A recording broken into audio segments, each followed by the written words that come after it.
محمد بن قاسم 695 عیسوی میں طائف میں پیدا ہوا۔ اس کا والد حجاج بن یوسف کا چچا زاد تھا۔ جب حجاج عراق کا حاکم بنا تو اس نے قاسم کو بصرے کا عامل مقرر کیا اور محمد بن قاسم نے بصرہ ہی میں بچپن کے چند سال گزارے اور ابتدائی تعلیم اسی علمی، ثقافتی اور فوجی مرکز میں حاصل کی۔ جب بچپن ہی میں محمد بن قاسم کا باپ فوت ہو گیا تو ماں نے اسے خالہ کے پاس بھیج دیا۔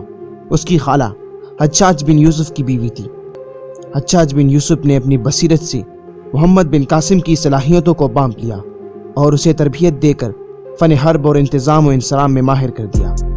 حجاج بن یوسف نے مزید حربی تجربے کے لیے محمد بن قاسم کو کئی مہمات پر روانہ کیا، خصوصاً خراسان، خوارزم اور ترکستان کے لیے جانے والی جہادی قافلوں میں محمد بن قاسم کو شامل کیا، جس کی قیادت قطبیہ بن مسلم کر رہے تھے۔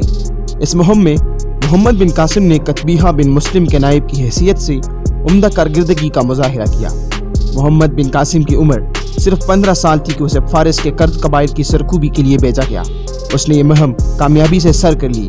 بعد میں جب وہ جرجان کو فتح کرنے کے بعد رے کی طرف پیش قدمی کر رہا تھا کہ اسے سندھ پر حملے کے لیے حکم دیا گیا۔ سندھ کی فتح کے لیے پہلے بھی کئی مہمات بھیجی جا چکی تھی، لیکن وہ ہمیشہ ناکام ہو کر لوٹتی تھی۔ سندھ کے بارے میں ایک تاثر تھا کہ اس کا پانی اتلا، پل بد ذائقہ اور چور دلیر ہیں۔ توڑی فوج شکست سے دوچار ہوتی ہیں اور زیادہ بھوکوں مرتی ہیں۔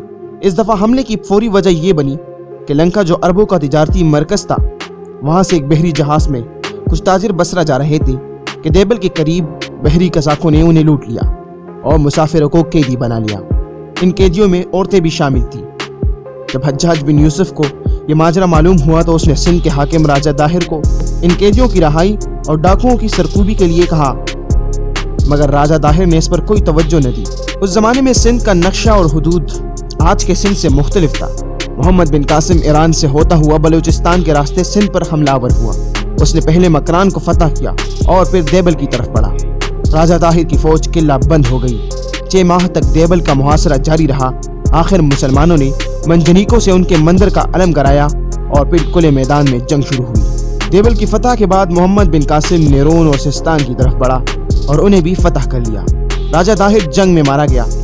بعد میں محمد بن قاسم نے ملتان کا علاقہ فتح کیا اور گجرات کاٹھیاواڑ کی طرف بڑھ ہی رہا تھا کہ اسے نئے خلیفہ سلیمان بن عبد الملک نے واپسی کا حکم دے دیا اور اسی کے ساتھ ہی محمد بن قاسم کی فتوحات کا تسلسل ٹوٹ گیا۔ محمد بن قاسم اپنی بہادری کے ساتھ ساتھ انصاف پسند اور عوام کا خیال رکھنے والے حکمران تھے۔ اس نے سندھ میں 6 سال گزارے۔ اس کا زیادہ وقت مہمات سر کرتے اور فتوحات کے پرچم لہراتے گزرا۔ اس نے غیر مسلموں کے ساتھ رواداری کا سلوک کیا۔